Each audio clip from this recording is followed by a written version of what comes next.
Eh, Assalamualaikum warahmatullahi wabarakatuh. Salam sejahtera untuk kita semua. Salam Om Swastiastu. Namo Buddhaya. Salam kebajikan. Marilah kita panjatkan puji syukur kehadirat Tuhan Yang Maha Esa, karena berkat rahmatnya kita bisa hidup. Hmm, Perkenalkan, nama saya Taufikur Rahman Yudiatmaja, NIM Prodi Informatika kelas 1B 2022-103-703-11066. Ada sebuah pepatah dari Mahatma Gandhi mengenai masa depannya seperti ini. Masa depan bergantung pada apa yang kita lakukan hari ini. Jadi, jika kita di sini untuk belajar bersama, kita berada di tempat yang benar untuk selangkah lebih maju dalam menggapai masa depan. Ya, saya akan mempresentasikan tentang apa itu jaringan komputer. Jadi, jaringan komputer itu ada dua, hmm, yaitu peer-to-peer, eh, ada juga yang client server. Pengertian peer-to-peer adalah model jaringan yang dapat memberikan kedudukan yang sama terhadap komputer. Tak ada yang bertindak sebagai server atau klien, sehingga tidak ada media penyimpanan yang bersifat umum. Pada model ini, dua komputer dapat berhubungan secara langsung tanpa tergantung pada server. Oke. Setiap komputer dapat bertindak sebagai server atau klien secara bergantian. Keamanan jangan bergantung pada masing-masing komputer tanpa adanya pengaturan pusat. Tidak ada komputer server untuk memberikan kontrol secara terpusat. Nah, ini adalah gambaran arsitektur jaringan komputer peer-to-peer. Ada yang menggunakan switch dan ada yang tanpa menggunakan switch.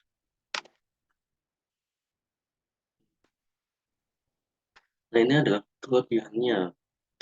Komputer dan dalam jaringan bisa saling berbagi menggunakan fasilitas yang dimilikinya, misalkan disk, fax, atau modem dan printer. Biaya operasional relatif lebih murah dibandingkan dengan bentuk jaringan klien server. Salah satunya karena tidak membutuhkan adanya server yang mempunyai keahlian khusus untuk mengorganisasikan dan menyiapkan fasilitas jaringan. Kelangsungan Kelangsungan kerja jaringan tidak bergantung pada satu server, sehingga salah satu komputer atau mati atau rusak, jaringan secara keseluruhan tidak akan mendapati gangguan. Nah, ini adalah kekurangannya. Troubleshooting jaringan relatif lebih sulit karena pada jaringan peer-to-peer, setiap komputer dimungkinkan untuk terlibat dalam komunikasi yang ada di jaringan client server. Komunikasi yang antara server dengan workstation untuk kerja lebih rendah dibandingkan dengan jaringan client server, karena setiap komputer di samping harus mengelola pemakaian fasilitas jaringan, juga harus mengelola pekerjaan atau aplikasi sendiri. Sistem keamanan jaringan ditentukan oleh masing-masing user dengan mengatur keamanan masing-masing fasilitas yang dimiliki, karena data jaringan tersebar di masing-masing komputer dalam jaringan, maka backup harus dilakukan dengan masing-masing komputer tersebut. Jaringan komputer client server. Pengertian client server. Client server ialah suatu model jaringan yang memiliki klien dan server. Klien ialah komputer yang meminta layanan dapat berupa data atau perangkat keras, misalnya printer. Sementara server ialah komputer yang bertindak untuk melayani permintaan klien. Kelebihan dan kelemahan sistem client server. Nah, kecepatan akses lebih tinggi sebab penyediaan fasilitas jaringan dan pengelolaannya dilakukan secara khusus oleh server yang tidak dibebani dengan tugas lain sebagai workstation. Sistem keamanan dan administrasi jaringan lebih baik karena terdapat seorang pemakai yang bertugas sebagai administrator jaringan yang mengelola administrasi dan sistem keamanan jaringan. Sistem backup data yang lebih baik karena pada jaringan klien server backup dilakukan terpusat di server yang akan membackup seluruh data yang digunakan dalam jaringan. Kelemahannya, biaya operasional relatif lebih mahal. Diperlakukan adanya satu komputer khusus yang berkemampuan lebih untuk ditugaskan sebagai server. Kelangsungan jaringan sangat tergantung pada server. Bila server mengalami gangguan, maka secara keseluruhan jaringan akan terganggu.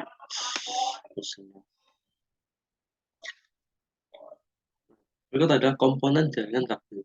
Ada network card, ada hub, ada switch, kabel, UTP structure, kabel UTP crossover, connector, RJ45. Network card, karakteristik lokal area network. Berada dalam ruang lingkup geografi yang lebih kecil seperti area kantor, kampus, kafe, sekolah, dan rumah, eh, dan memiliki kecepatan perpindahan data yang tinggi, bisa berfungsi dengan baik tanpa membutuhkan jalur telekomunikasi dan tidak membutuhkan akses internet. Network card berfungsi sebagai jembatan dari komputer ke sebuah jaringan komputer. Nah, karakteristiknya ini tergolong peralatan layer 1 dalam OSI model physical layer. Tidak dapat membaca paket-paket data, tidak dapat mengetahui sumber dan tujuan data, hanya berperan menerima dan meneruskan data yang masuk ke semua peralatan di jaringan termasuk yang mengirim data. Fungsi hub ini adalah menyediakan atau memfasilitasi fleksibilitas dengan mensupport interface yang berbeda, menawarkan fitur-fitur yang fault tolerance, memberikan manajemen yang tersentralisasi, memberikan memfasilitasikan penambahan penghilangan ataupun penambahan workstation, menambah jarak network, dan bisa juga berfungsi sebagai repeat switch. Nah, kabel switch ini tergolong peralatan layer 2 dalam OSI model, dapat menginspeksi data yang diterima, dapat menentukan sumber dan tujuan data, dapat mengirim data ke tujuan dengan tepat sehingga akan menghemat bandwidth, dapat menangani lebih dari 2 port dan lebih dari 2 komunikasi data dalam waktu bersamaan. Fungsi switch berfungsi untuk menghubungkan kabel-kabel UTP komputer yang satu dengan komputer yang lainnya. Bisa juga dipakai sebagai repeater atau alat penguat sinyal. Dalam switch biasanya terdapat routing. Routing itu sendiri biasanya jadi fungsinya untuk batu loncat sebagai melakukan koneksi dengan komputer lain dalam jaringan lokal area network. Kabel UTP threshold, bagian dalam terdiri dari 8 buah kabel dengan warna berpasang-pasangan. Tiap pasang warna dililit sehingga menghasilkan 4 pasang kabel tidak memiliki pelindung. Maksimal panjang kabel yang disarankan yaitu 100 meter.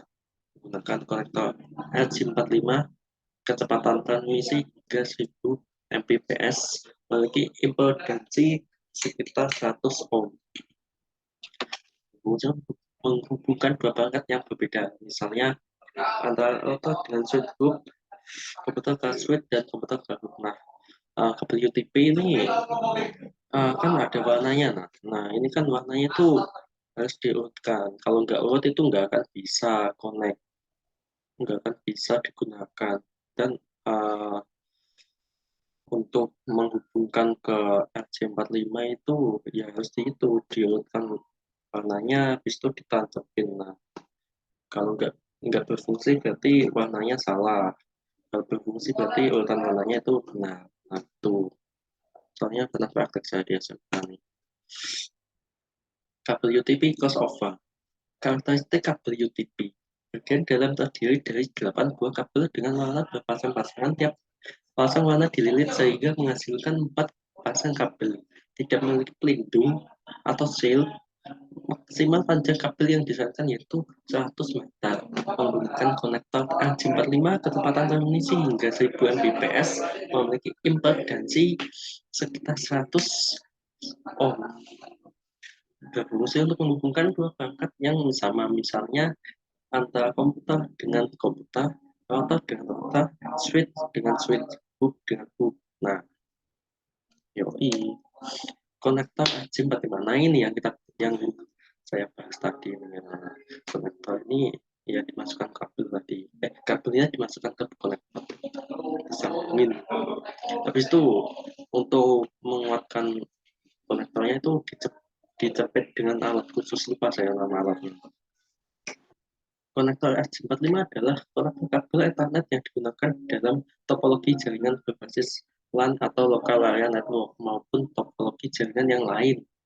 Fungsi dari konektor RJ45 yaitu memudahkan Anda ketika ingin melakukan pergantian pesawat telepon maupun ingin pindah-pindah kabel maupun mencabutnya tanpa khawatir terkena kejangatan listrik. Nah, jadi fungsinya ini untuk melindungi kita dari sengatan listrik itu. Jadi ben nggak kesetrum, ben nggak mati. Maksudnya biar nggak kesetrum. Nah, ada juga topologi jaringan fisik. Nah, macam-macam topologi ini ada topologi bus, topologi ring, topologi star.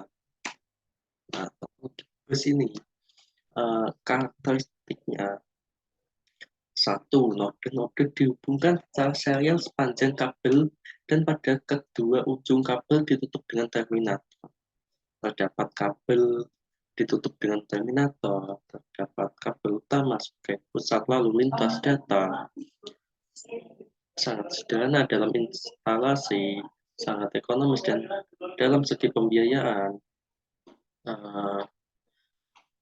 Paket data selalu bersimpangan pada suatu kabel, tidak diperlukan hub atau switch. Yang banyak diperlukan adalah konektor, konektor, dan konektor BNC pada setiap Ethernet card. Problem yang sering terjadi adalah jika salah satu node rusak, maka jaringan keseluruhan dapat down, sehingga seluruh node tidak bisa berkomunikasi dalam jaringan tersebut. Saya juga laptop ternyata. Nah, kelebihan topologi bus ini ya mudah dan sederhana, memiliki desain yang unik dan tidak membutuhkan biaya yang mahal. Nah, kita sebagai anak kos kan lebih apa ya, menghemat lah ya untuk kehidupan di kota perantauan. Jadi untuk topologi bus ini sangat disarankan karena biayanya sangat murah sekali. Mudah dan sederhana, memiliki desain yang unik, tidak membutuhkan biaya yang mahal, mudah dikembangkan, tidak berpengaruh pada perangkat lain, tidak membutuhkan hardware. Kalau membutuhkan hardware itu kan ribet lah yo. Nah, ngono. Saya pas kayak kok gue. Kekurangan topologi bus. Nah, jadi di dunia ini tidak hanya diciptakan kelebihan saja, melainkan ada kekurangannya. Antara lain, jika terjadi kesalahan dapat mengganggu komputer lain yang terhubung dengan kabel utama. Sulitnya melakukan perawatan jaringan jika skalanya besar. Karena menggunakan kabel tunggal sebagai media transmisinya, maka lalu lintas data cukup padat. Lalu lintas Malang sangat padat.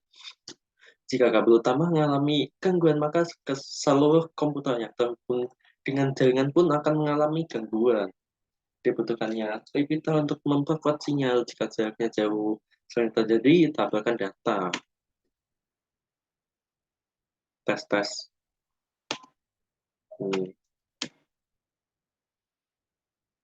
Ini adalah topologi ring. Kita beralih ke topologi ring. Kita boleh beralih ke topologi selanjutnya, tapi jangan sekali-sekali untuk beralih ke hati yang lain itu. menggunakan jenis kabel UTP atau patch kabel. Setiap titik jaringan dihubungkan secara seri pada kabel yang membentuk lingkaran seperti cincin antara perangkat satu dengan yang lainnya dalam satu jaringan terhubung secara langsung. Nah, kelebihan topologi ring ini sama saja kayak topologi bus tadi. Biaya pemasangannya cenderung murah karena lebih hemat kabel, sehingga tidak memerlukan modal yang banyak. Proses merancang dan menerapkannya juga mudah karena desainnya cukup sederhana, memiliki performa koneksi yang lebih baik dibandingkan dengan topologi lainnya. Bahkan dengan aliran data yang berat sekalipun. Nah, terhindar dari adanya tabrakan data saat proses pengiriman karena hanya bisa mengirimkan satu not dalam satu waktu, mengkonfigurasi point-to-point, memudahkan untuk melacak dan memperbaiki kesalahan pada jaringan. Jika ingin menginstal dan mengonfigurasi ulang dalam perangkat juga mudah. Lah, ini kan tugas kuliah yo banyak kan. Jadi ben gak ribet Bu. Wes tugas kuliah akeh, terus menginstalane yo buat kan gak yo gak enak. Iki uh, menginstalnya lumayan mudah, cukup mudah, sangat mudah. Nah, kelemahan topologi ini kurang tepat kurang tepat jika menginginkan adanya pengembangan jaringan karena adanya pemindahan dan penambahan perangkat akan mempengaruhi semua jaringan. Satu node yang rusak bisa berakibat kerusakan dalam seluruh jaringan. Untuk mengantisipasinya diperlukan cincin ganda. Konfigurasinya lebih sulit dibandingkan dengan topologi star dan membutuhkan pengelolaan khusus. Kinerja komunikasi sangat beruntung pada jumlah titik yang terdapat dalam jaringan. Semakin banyak terdapat titik, maka proses pengiriman datanya pun semakin lama. Ada juga topologi star. Setiap host atau komputer tersambung melalui sebuah alat yang terpusat atau terminal. Alat tersebut bisa berupa switch dan hub pada jaringan berkabel, sedangkan untuk jaringan tanpa kabel yang berperan sebagai pusatnya adalah akses point. Kelebihan topologi ini mudah untuk menambah atau mengembangkan koneksi, termasuk mudah dan melakukan troubleshooting jika terdapat pada salah satu koneksi maka tidak berdampak pada seluruh jaringan. Kekurangannya, nah, seluruh koneksi bergantung pada terminal pusat. Jika terjadi masalah pada terminal pusat maka akan terjadi kegagalan koneksi secara menyeluruh. Boros dalam penggunaan kabel, biaya instalasi termasuk mahal. Nah, ini yang di apa yang dihindari untuk anak kos ya. Tapi ya, apalagi pas akhir bulan ini sangat menghemat. Nah, topologi ini sangat tidak disarankan untuk digunakan jika lagi akhir bulan. Biaya instalasi termasuk mahal. Salah satu penyebabnya karena kebutuhan kabel sebagai media penghubung yang banyak. Nah, kabel ini kan pakai, wes akeh, wes ribet ngatur. Nah, satu koneksi butuh satu kabel. Sekian, terima kasih. Fasta people khairat. Wassalamualaikum warahmatullahi wabarakatuh.